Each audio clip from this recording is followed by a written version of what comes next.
Medical disclaimer.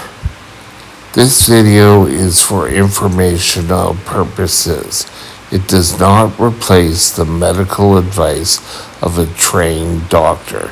Seek medical advice before beginning any treatment plan. Hi, welcome back to Mike's Diabetes World. Today I want to discuss a few things. Well, not one thing, but first thing, take a look at that number. That's after eating. My blood sugar is at 8.1, so it's good. Take a look here, time in range is 84%.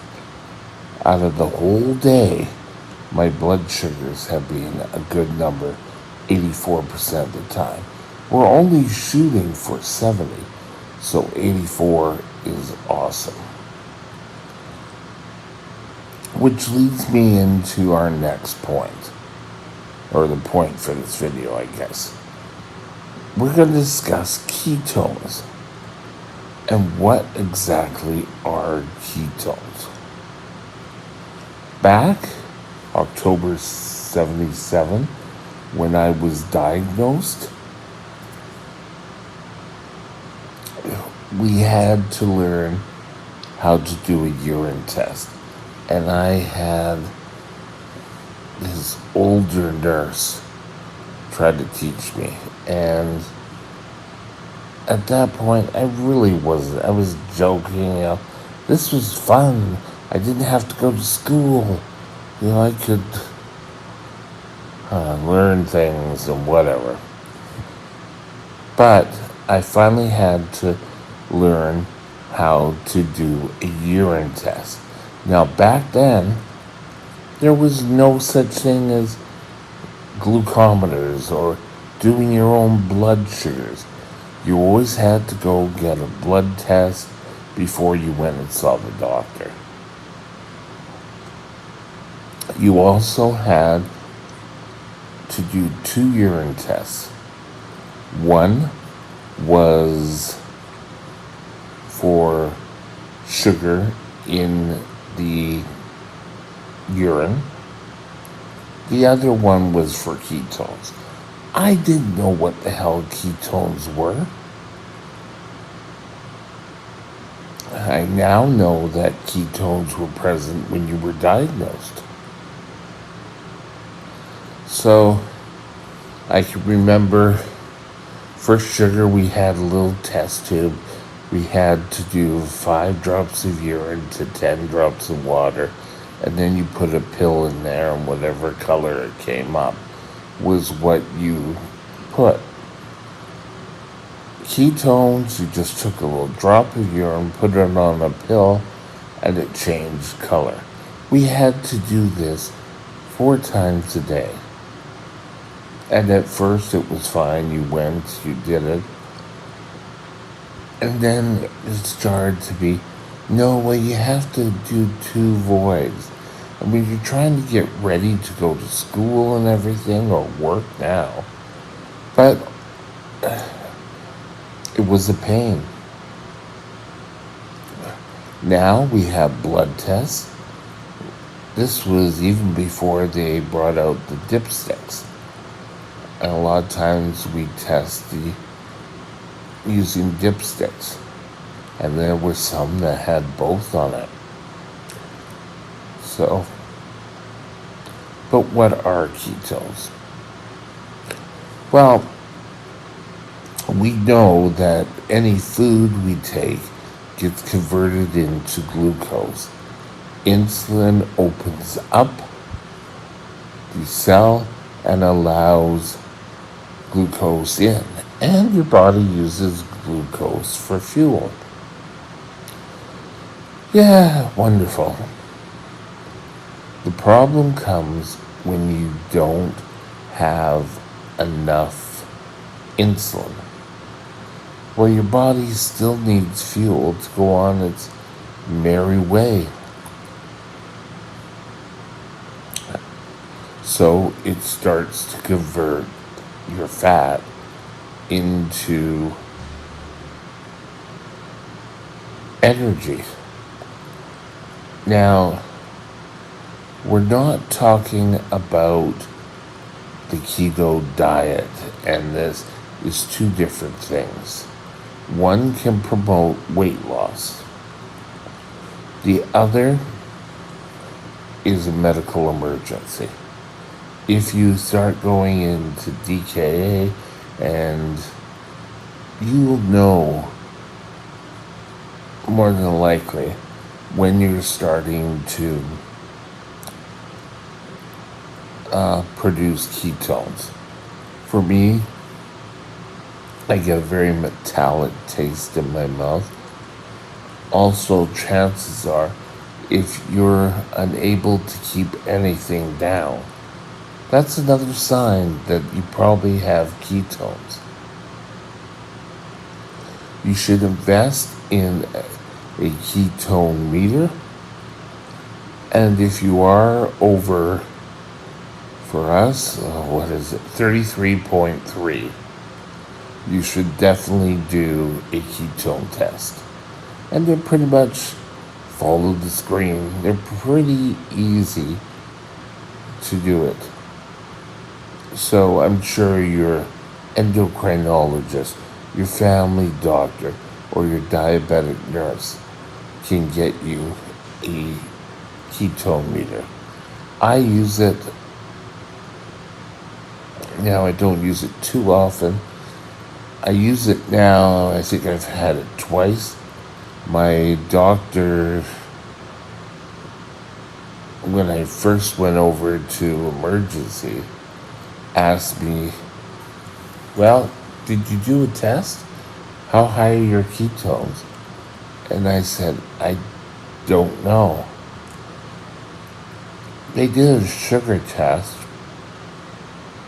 on, glucometer, but they didn't have a ketone meter in emergency.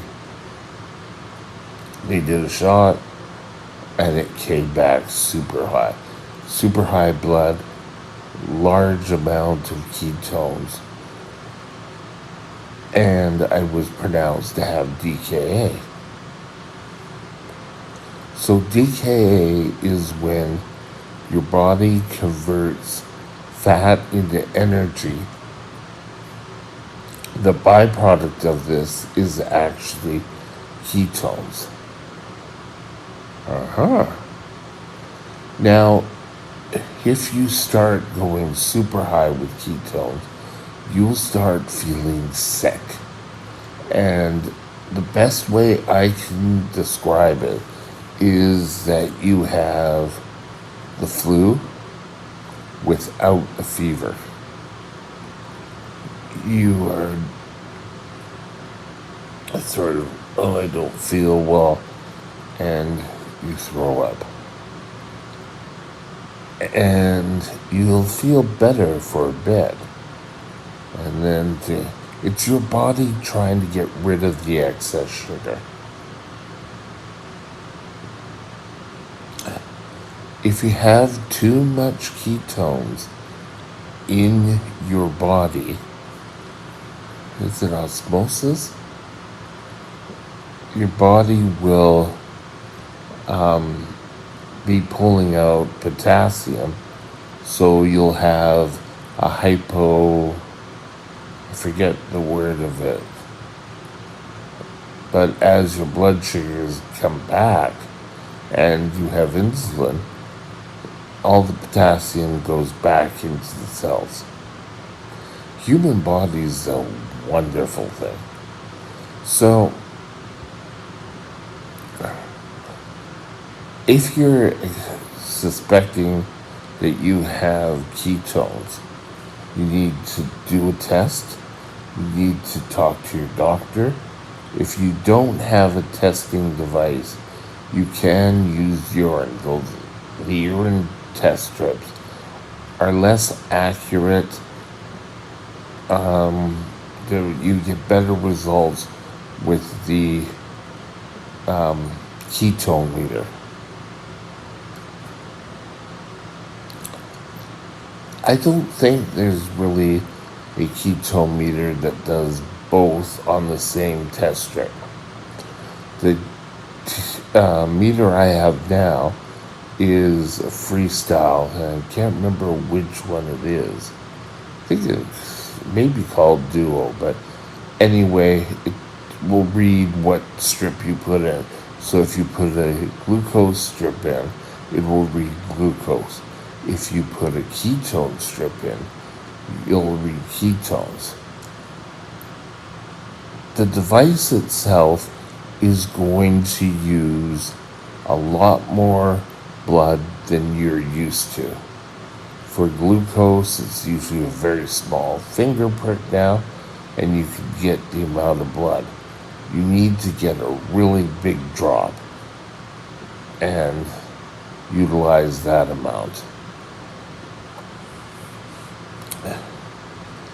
If you think you have ketones and you are able to do a test, do a test. If you're showing high ketones, head to emergency. Now, I believe ketone numbers over 300 is sort of like boom, boom, boom, boom, boom, boom, possible DKA. DKA is when you have too much ketones in your system, your blood becomes very acidic. You can die from DKA. DKA is most prevalent in type 1 diabetics.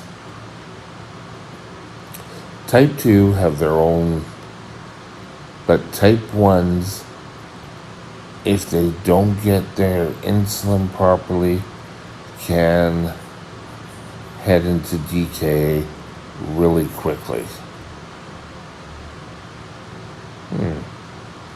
So, if you're wearing a pump and the needle gets pulled out, or it can get pulled out and it can be kinked like that, and no insulin's getting in, you will start to have blood sugars increase. And as they increase, it can trigger DKA. And remember, ketosis is for weight loss. And you should speak to your doctor about going on a keto diet. And make sure you monitor ketones versus DKA. Your body needs to be using the glucose, not just living off the ketones and the fat. And remember, the ketones come from the breakdown of fat. Oh yes, I lost a whole bunch of weight. Well, that's wonderful. But you're really screwing up your body. So remember, take care and ensure that you take the appropriate steps. Contact your endocrinologist. Contact your diabetic nurse, your diabetic clinic. If you have to and you are violently being ill, go to emergency. I know here they call an ambulance. So you may want to do that. Who knows? But get the help you need. And let's get your blood sugars back under control so that you can continue your life. And with that, we'll call it a day. Have a great day and we'll talk later. Bye now. My email is mikesdiabetesworld@gmail.com. mikesdiabetesworld@gmail.com.